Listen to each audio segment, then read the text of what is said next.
Bismillahirrahmanirrahim.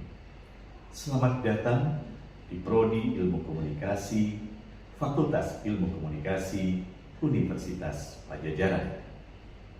Saya, Hadi Suprapto Arifin, pengampu mata kuliah Perencanaan Komunikasi.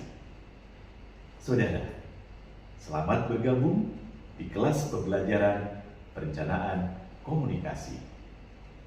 Pada sesi ini, kita akan membahas tentang konsep dasar perencanaan komunikasi. Banyak hal yang akan kita bincangkan, dari mulai pengertian sampai pada tradisi dan levelnya. Saudara, apa yang Anda pahami tentang rencana? Apa yang Anda pahami tentang perencanaan? Tentu ini dua hal yang bisa jadi sama, tetapi sesungguhnya berbeda. Kalau kita bicara tentang rencana, berarti kita bicara tentang apa yang akan kita lakukan pada tataran hanya dalam pikiran saja. Tetapi begitu kita bicara tentang perencanaan komunikasi, maka itu sudah jauh lebih detail lagi.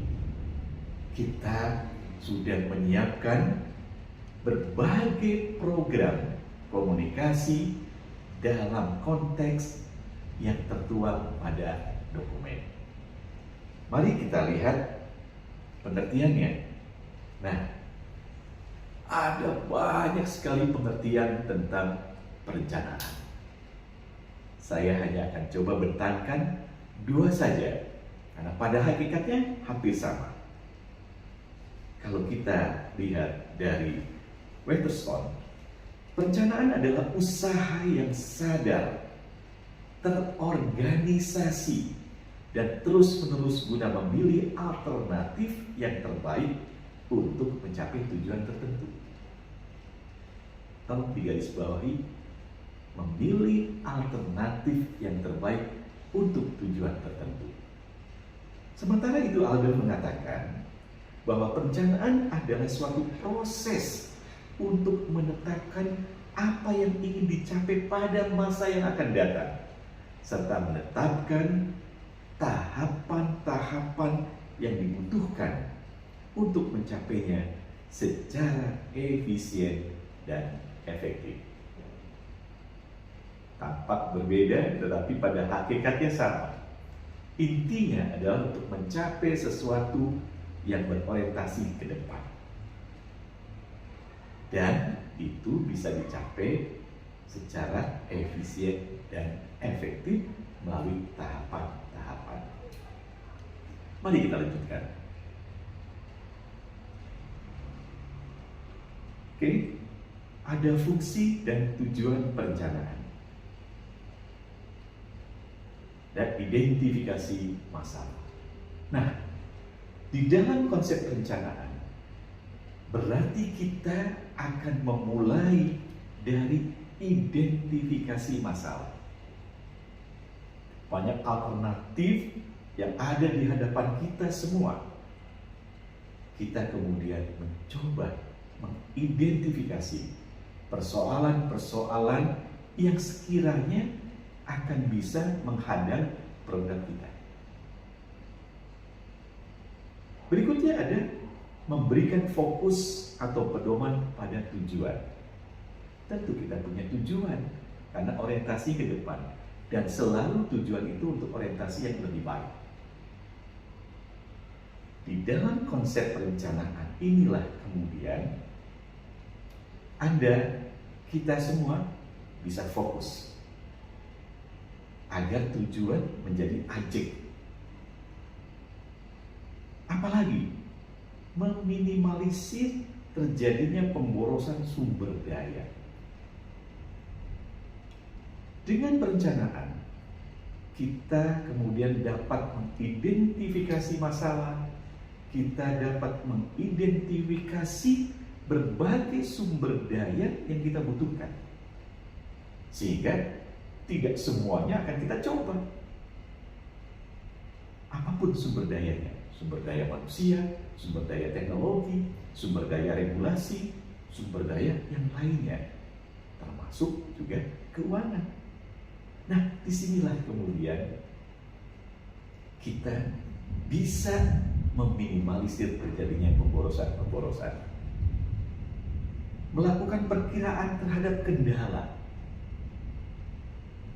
Pada saat kita akan membuat program, hampir dipastikan bahwa kendala itu selalu ada. Ya tentu, yang membedakan adalah besar kecilnya kendala. Tetapi dengan perencanaan kita akan bisa membuat perkiraan-perkiraan. Kita bisa membuat estimasi-estimasi. Perencanaan pun kemudian memiliki fungsi dan tujuan untuk melakukan pengendalian. Karena sifatnya sudah tertuang di dalam dokumentasi, sifatnya sudah melalui riset, maka tentu saja kita mampu melakukan pengendalian. Mana yang sekiranya diperlukan, mana yang tidak diperlukan, mana yang akan mensupport bahwa ini betul-betul akan menjadi faktor penentu, mana yang kemudian juga tidak. Memberikan kesempatan untuk memilih alternatif terbaik. Tentu saja banyak alternatif. Dari A sampai Z, dari yang mulai terbaik sampai yang tidak baik. Nah, dengan konsep perencanaan, kita dapat memilih. Kita bisa membuat alternatif-alternatif. Perencanaan pun akan mampu mengatasi hal yang rumit. Karena memang tidak asal-asalan. Tidak kemudian serba dicoba semuanya. Apa yang ada kita lakukan, tidak. Kita bisa memilah-milah sehingga begitu ada kendala, begitu ada kerumitan, tentu kita akan bisa mengatasinya dengan perencanaan. Menetapkan skala prioritas pun juga mampu melakukan mekanisme evaluasi atau pemantauan. Saudara sekalian, mengapa harus perencanaan komunikasi? Kita, orang-orang yang melakukan berbagai aktivitas program komunikasi, tentu harus membuat perencanaan yang matang. Program-program komunikasi tidak bisa kita lakukan mengalir begitu saja. Mengalir apa adanya, tetapi melalui sebuah konsep perencanaan yang matang. Karena pada hakikatnya, pelaksanaan proses komunikasi tidak lepas dari berbagai hambatan. Mari kita garis bawahi. Di dalam program-program komunikasi, di dalam prosesnya, tidak mungkin bisa terlepas dari hambatan-hambatan. Nah, perencanaan komunikasi berfungsi untuk mengatasi hambatan yang ada agar mencapai efektivitas komunikasi.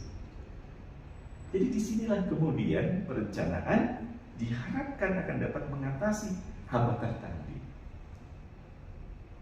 Perencanaan komunikasi merupakan upaya menciptakan komunikasi yang efektif. Keberhasilan program komunikasi akan mewujud ketika kita mampu menjalankan proses komunikasi yang efektif. Saudara-saudara, sejak kapan sebenarnya perencanaan komunikasi ini tumbuh? Sejak kapan perencanaan komunikasi ini mewujud di tengah-tengah kita semua? Tentu ini merupakan sejarah yang panjang. Saudara-saudara sekalian, ketika Perang Dunia Kedua selesai, beberapa negara di kawasan Asia, Afrika, Amerika Latin kemudian mereka merdeka. Mereka menjadi masyarakat dunia, berkiprah dalam tataran dunia. Sayangnya, ada banyak ketimpangan antara negara-negara yang baru merdeka, yang kita kenal sebagai negara dunia ketiga, sebagai negara-negara berkembang, dengan negara-negara maju.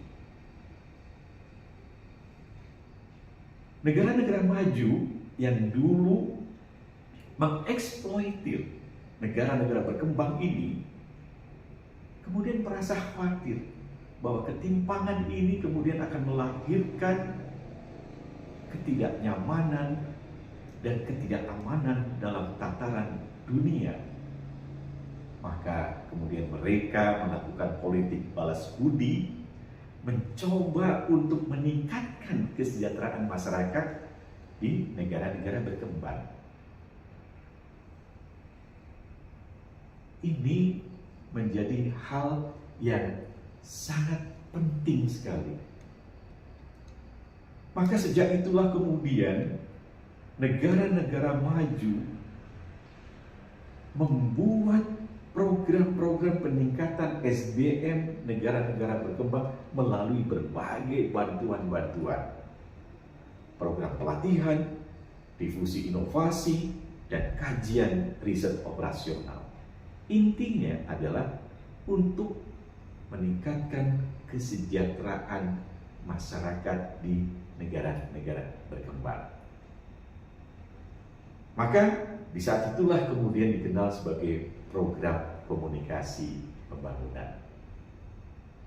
Ini lebih populer di era tahun 50-an, tahun 60-an, bahkan sampai tahun 70-an. Sayangnya program-program ini tidak begitu berhasil karena banyak kendala.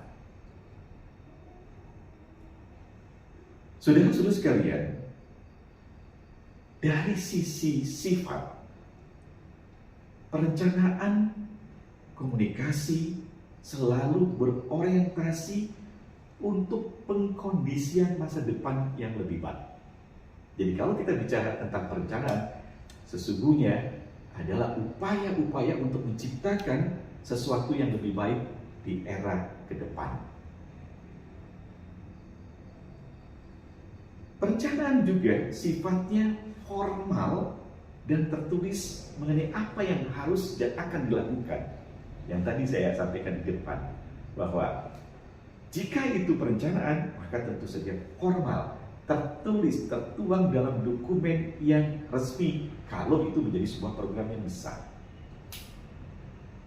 Kemudian dari sisi paradigmatis, aspek paradigmatisnya, bahwa fungsi proses penyebaran informasi melalui berbagai saluran atau media. Paradigmanya seperti itu, bahwa perencanaan memiliki fungsi proses. Dalam konteks ini adalah penyebaran informasi melalui berbagai media. Perencanaan komunikasi pun memiliki fungsi efek kalau kita kaji dalam konteks paradigmatis. Apa fungsi efeknya? Menciptakan berbagai dimensi perubahan. Jadi sebuah program perencanaan komunikasi orientasinya selalu berorientasi ke depan yang lebih baik dan selalu berorientasi pada dimensi perubahan. Dalam tataran aspek tujuan, kita mengenal ada dua konteks tujuan, mikro dan makro.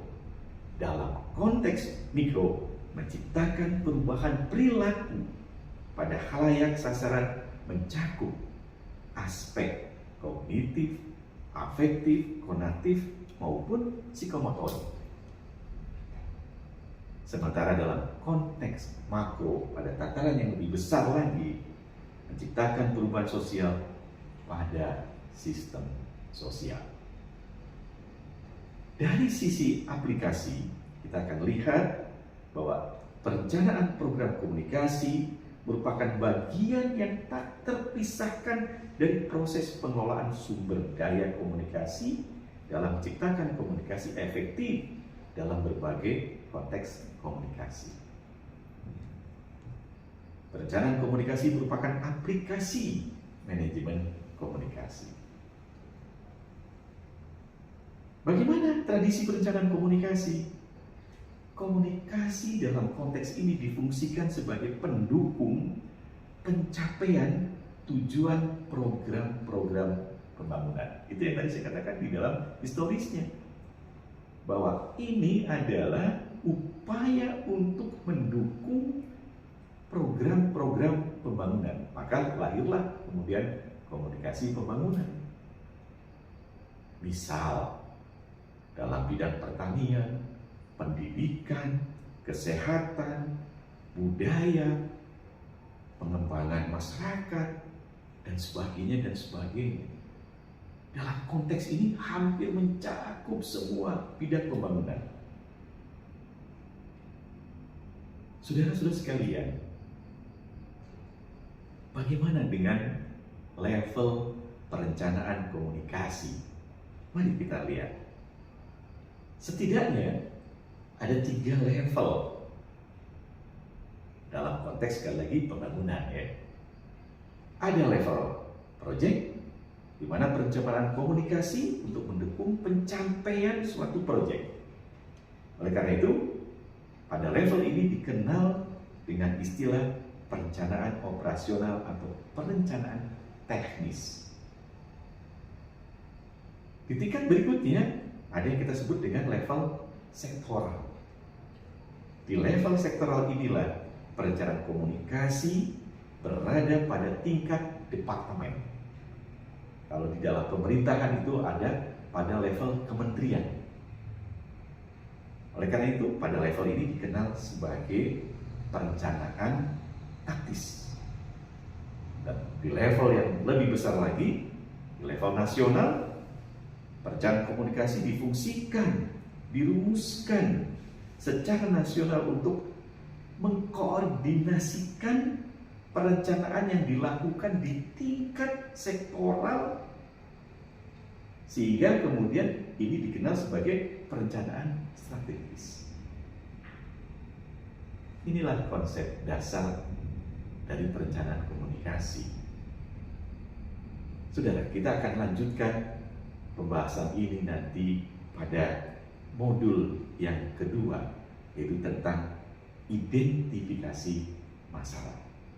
Saya berharap Anda akan menyimak, mengulang, menonton video ini, dan kemudian juga Anda membaca berbagai referensi yang sudah diberikan. Selamat jumpa lagi. Program Studi Ilmu Komunikasi, Fakultas Ilmu Komunikasi, Universitas Pajajaran. Terima kasih.